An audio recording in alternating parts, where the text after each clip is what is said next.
Indonesia's commitment is conducted in a holistic and integrated manner by balancing three aspects: hard power approach through law enforcement measures such as strengthen the interdiction system in the entry lanes, seaport, airport, and land crossing areas, uncover the network of drug crimes to the end, confiscate syndicate assets from drug crimes, and increase cooperation across agencies and countries in disposing drug crime.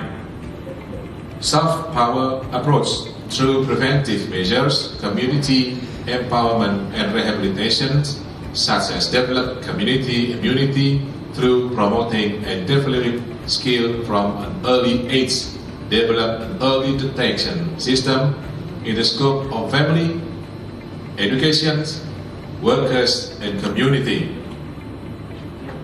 Smart power approach through utilizing IT and research the utilization of advanced information and communication technologies such as hardware, software, and through conducting comprehensive research as effort to combat current trend of illicit drug trafficking. We have seen a considerable progress in combating opium trade in the Golden Triangle over recent decades.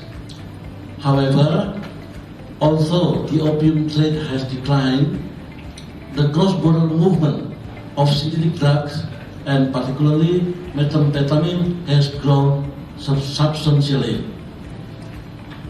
This issue and its potential of diversion to the wider region should motivate us to improve cross-border cooperation between authorities. Therefore, we should strengthen our coordination efforts between police, customs, army, navy, and border patrol police to gather and exchange intelligence, as well as to share information and discuss methods to disrupt the trafficking of precursor chemicals used for the illicit manufacture of synthetic drugs in the Golden Triangle. It would be appreciated if the elements of a strong coordination and collaboration between all member states is incorporated into ASEAN efforts to tackle illicit drug production and trafficking in the Golden Triangle.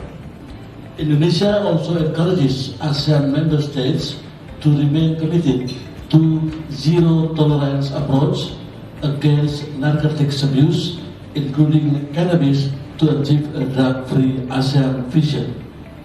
With that regard, Indonesia remains committed to the goals and objectives of the three international drug control conventions.